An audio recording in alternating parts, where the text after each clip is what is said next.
How to fix this pink line? It's very easy. Whenever you touch your mobile here, this pink line fades. It means there is something.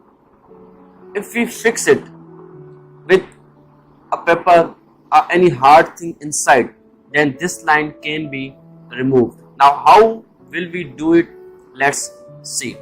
Simply, you need to heat the back of your mobile with heat gun or hair dryer completely, all edges from here completely, and then you will open it.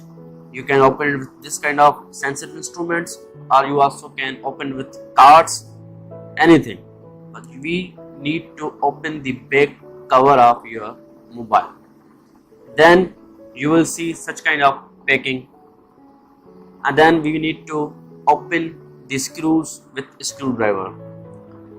Then remove the circuit, and you will see such kind of circuitry inside your mobile. Now we need to remove this and this.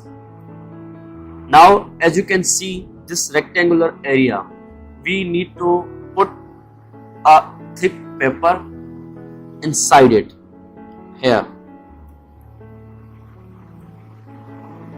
Now when it will be inserted, then cut the extra area with any cutter simply, and finally reassemble your mobile. In the end, you will see pink line will be removed. Thank you, and yes, don't forget to subscribe.